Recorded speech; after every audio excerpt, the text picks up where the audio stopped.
जय श्री कृष्ण मित्रों आज आपको हम बताने जा रहे हैं भाद्रपद मास शुक्ल पक्ष की परिवर्तिनी पद्मा वामन एकादशी की व्रत कथा, पूजा विधि, शुभ मुहूर्त और इसका खास महत्व। तो यह व्रत जो भी स्त्री पुरुष श्रद्धा के साथ करते हैं और इसकी महापुण्यदायिनी व्रत कथा को श्रवण करते हैं, उन्हें वाजपेय और अश्वमेघ यज्ञ का फल प्राप्त हो जाता है। उनके समस्त पाप जल करके भस्म हो जाते हैं। जो मनोकामनाएं होती है भगवान श्री हरि की कृपा से वह भी पूर्ण हो जाती है। तो मित्रों, पूरे वीडियो को आप ध्यानपूर्वक देखेंगे तभी इसका संपूर्ण फल आपको मिलेगा। तो मित्रों, आप सभी का बहुत बहुत स्वागत है आपके अपने ही चैनल एस्ट्रो गुरुजी में। मित्रों, यदि आपने अभी तक हमारे चैनल को सब्सक्राइब यदि नहीं किया हो तो अभी सब्सक्राइब कर लें और बेल आइकन को अवश्य दबाएं, जिससे हमारे अगले आने वाले नए वीडियो की नोटिफिकेशन सबसे पहले आपके पास पहुंचे। आप नित्य नई नई ज्ञानवर्धक जानकारियां व नित्य का राशिफल हमारे चैनल से प्राप्त करते रहें। तो हमारे हिंदू धर्म में एकादशी का विशेष महत्व होता है। एकादशी तिथि भगवान विष्णु जी को समर्पित होती है। तो प्रत्येक माह में 2 एकादशी तिथि आती है। पहली एकादशी कृष्ण पक्ष में आती है और दूसरी शुक्ल पक्ष में रहती है। हिंदू पंचांग के अनुसार भाद्रपद मास के शुक्ल पक्ष की एकादशी 16 सितंबर से आरंभ हो रही है। भादव मास के शुक्ल पक्ष की एकादशी को परिवर्तिनी एकादशी, जल झूलनी या पद्मा एकादशी के नाम से जाना जाता है। धार्मिक मान्यताओं के अनुसार इस तिथि को भगवान विष्णु जी चतुर्मास के शयन के दौरान अपनी करवट बदल लेते हैं, यानी भगवान विष्णु जी की शयन अवस्था में परिवर्तन होता है, इसीलिए इसे परिवर्तिनी एकादशी कहते हैं। तो आइए अब हम जानते हैं एकादशी तिथि कब से आरंभ होगी और कब तक रहेगी, किस दिन आपको व्रत करना चाहिए। तो हिंदू पंचांग के अनुसार एकादशी तिथि 16 सितंबर 2021 गुरुवार को प्रातः 9:39 से आरंभ होगी, जो कि 17 सितंबर को प्रातःकाल 8:08 तक रहेगी। इसके बाद द्वादशी तिथि आरंभ हो जाएगी। 16 सितंबर को एकादशी तिथि पूरे दिन रहेगी। तो उदयात तिथि में व्रत रखने के अनुसार परिवर्तिनी एकादशी का व्रत 17 सितंबर 2021 शुक्रवार के दिन रखा जाएगा। तो इस दिन का शुभ मुहूर्त इस प्रकार से रहेगा। पुण्यकाल का इस दिन समय रहेगा प्रातःकाल 6:07 से आरंभ होकर के तो दोपहर 12:15 तक का समय सर्वश्रेष्ठ रहेगा। पूजा की कुल अवधि 6 घंटा 8 मिनट की रहेगी। इसके बाद 17 सितंबर को प्रातःकाल 6:07 से प्रातःकाल 8:10 तक महापुण्यकाल रहेगा। इसकी अवधि रहेगी 2 घंटा 3 मिनट की रहेगी। तो इसका महत्व इस प्रकार से रहेगा। परिवर्तिनी एकादशी को सभी दुखों से मुक्ति दिलाने वाली एकादशी कहते हैं।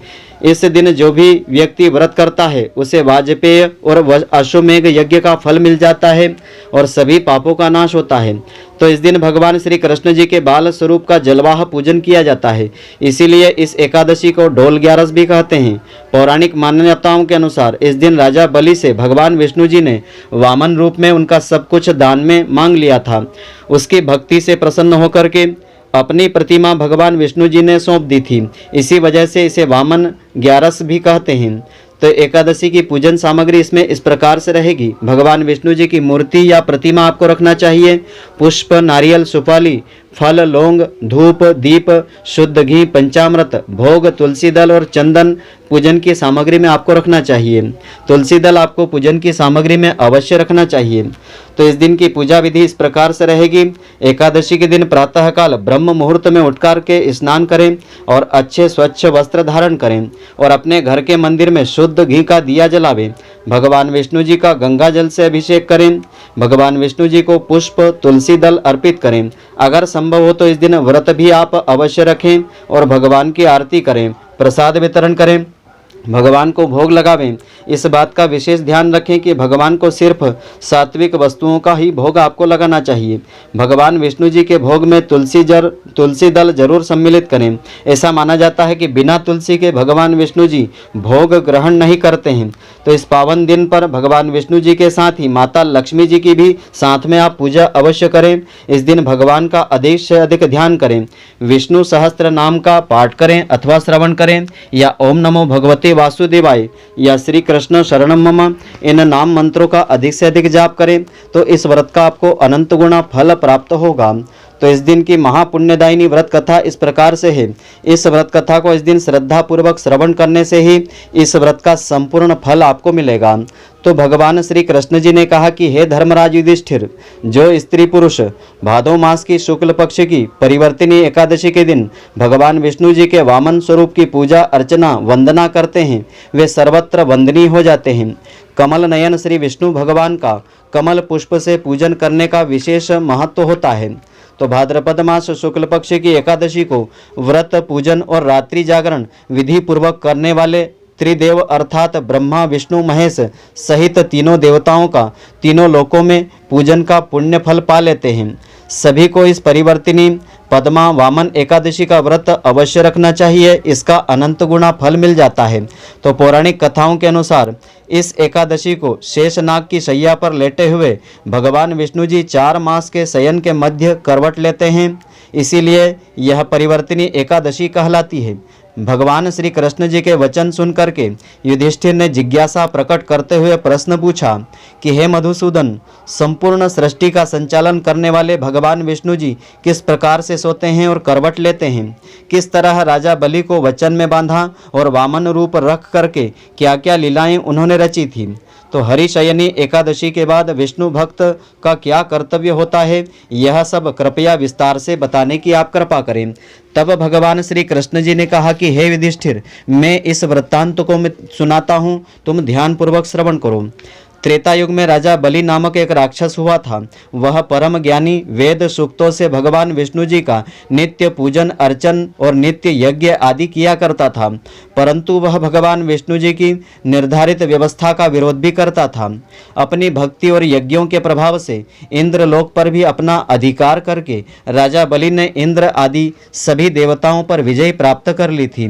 तो एक दिन सभी देवता एकत्र होकर के विचार करके भगवान विष्णु जी के पास गए और नतमस्तक होकर के भगवान की स्तुति करने लगे। भगवान विष्णु जी से बलि के अत्याचारों और अपने कष्टों को बता करके उससे मुक्ति दिलाने की प्रार्थना करने लगे।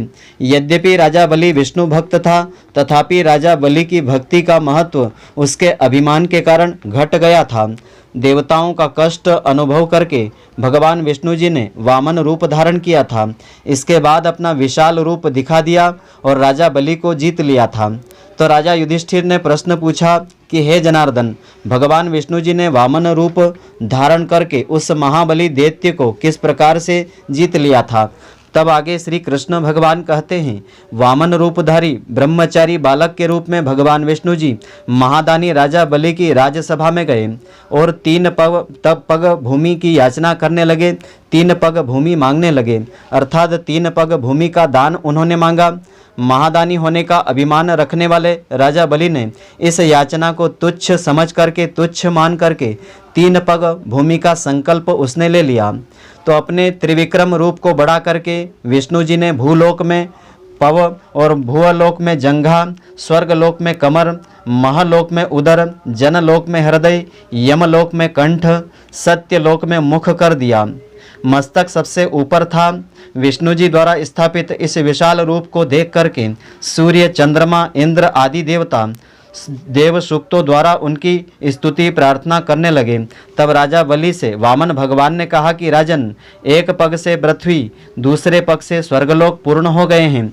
धरती मैंने 3 पग मांगी थी, राजा बलि बताओ तीसरा पैर मैं कहाँ रखूं?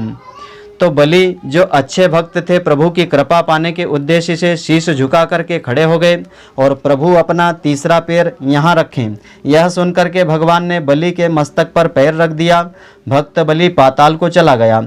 फिर भक्त बलि की विनती और नम्रता को देख करके भगवान विष्णु जी ने वरदान देकर के कहा कि बलि, मैं सदैव तुम्हारे निकट ही पाताल लोक में रहूँगा। बलि के कहने पर भाद्रपद मास शुक्ल पक्ष की परिवर्तिनी एकादशी के दिन बलि के आश्रम पर विष्णु जी का एक स्वरूप स्थापित हो गया और दूसरा क्षीर सागर में नाग की शैया पर शयन करता है। तो हे राजन, इस एकादशी को भगवान शयन करते हुए करवट लेते हैं, इसीलिए तीनों लोकों के स्वामी भगवान विष्णु जी का इस दिन पूजन करना चाहिए। तांबा, चांदी, चावल और दही का दान विशेष रूप से करना चाहिए। दान करने का अभिमान हो जाने पर भगवान से क्षमा याचना करना चाहिए। जो विधि पूर्वक इस एकादशी का व्रत करते हैं, इसकी महापुण्यदायिनी व्रत कथा को श्रवण करते हैं, वे धर्म, अर्थ, काम, मोक्ष फलों को प्राप्त कर लेते हैं और उन्हें अश्वमेघ और वाजपेयी यज्ञ का फल भी सहज ही प्राप्त हो जाता है और जगत में उन्हें यश और प्रसिद्धि मिलती है, मान प्रतिष्ठा की प्राप्ति होती है, सभी पापों से मुक्त होकर के यश को पा जाते हैं। यह जो कथा है श्री स्कंद पुराण में वर्णित की गई है। इसमें फलाहार का विधान इस प्रकार से है। इस दिन ककड़ी का सागर प्रातःकाल लेना चाहिए। खीरा, केला, सेब और सेब फल तथा दूध, दही इस व्रत में आप ले सकते हैं। दूध का प्रयोग अधिक से अधिक आप कर सकते हैं। तो मित्रों, आशा करता हूँ कि आपको हमारी यह ज्ञानवर्धक जानकारी पसंद आई होगी। यदि आपको पसंद आई हो तो आप हमारे वीडियो को अधिक से अधिक शेयर अवश्य करें, जिससे इसका पुण्य फल आपको भी मिलता रहे। और आप हमारे वीडियो को लाइक करना नहीं भूलें। धन्यवाद। जय श्री कृष्ण मित्रों, फिर मिलेंगे।